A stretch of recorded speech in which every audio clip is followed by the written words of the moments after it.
Ahoj, volám sa Regina a dnes vás naučím, na čo sa zamerať pri výbere farby na stenu. Ako nájsť požadovanú farbu, aké vlastnosti má dobrá farba a ako zistiť, či je farba kvalitná? Na všetky tieto otázky vám odpovie toto video. Začnime.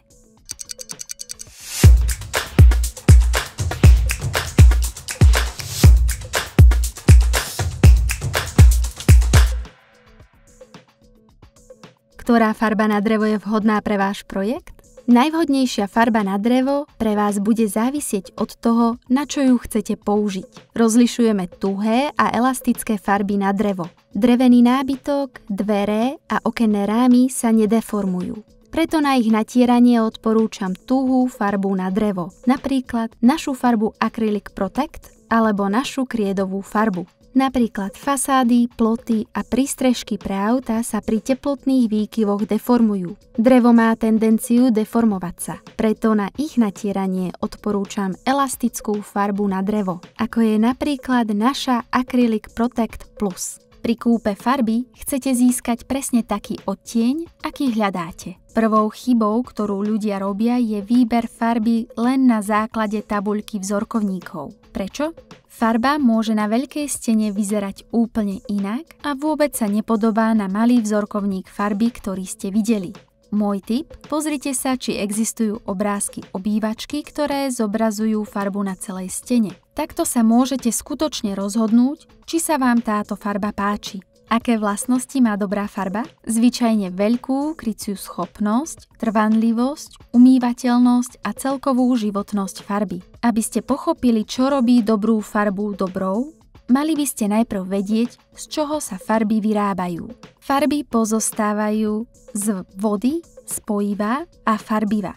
Existuje pravidlo. Čím menej vody a viac spojivá a farbiva, tým vyššia je krycia schopnosť, odolnosť, umývateľnosť a celková životnosť farby. Farba má teda vyššiu kvalitu. Pozrime sa na kryciu schopnosť. Tá by mala byť čo najvyššia. Prečo? Pretože chcete urobiť málo ťahov, aby ste prácu rýchlo dokončili a použili málo materiálu. Pretože vysoká spotreba materiálu znamená vysoké náklady. Moja rada. Venujte pozornosť nielen cene, ale aj informáciám o krycej schopnosti. Lacné farby zvyčajne vyžadujú viac vrstiev a tým spotrebujú viac materiálu kvôli ich slabej krycej schopnosti. Lacná farba je teda zvyčajne celkovo drahšia ako farba, ktorá kryje okamžite. Existujú 3 triedy krycej schopnosti. Trieda prvá znamená vysokú kryciu schopnosť, druhá priemernú a tretia nízku kryciu schopnosť. Naša farba na stenu, polárna biela, má triedu prvú. To znamená, že s 1 kilogramom farby môžete vymaľovať až 8 m2 so 100% krytím.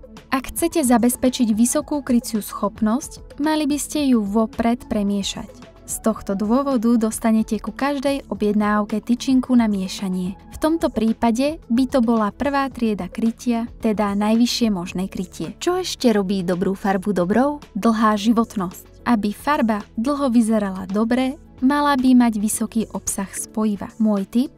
Pozrite sa na odolnosť farby proti oderu za mokra v technickom liste. Všetky naše farby majú triedu druhú a preto sú odolné voči drhnutiu a umývateľné. V súčasnosti by farba mala mať čo najnižší obsah škodlivín. Farby obsahujúce rozpúšťadlá a prchavé organické látky sa môžu odparovať roky a spôsobovať dýchacie problémy, bolesti hlavy a iné zdravotné problémy. Môj tip? Hľadajte farby, ktoré neobsahujú rozpúšťadlá a prchavé organické látky. Všetky informácie o našich farbách nájdete na stránkach našich produktov pod tlačidlom Vlastnosti. Dúfam, že som vám pomohla. Dovidenia na budúce.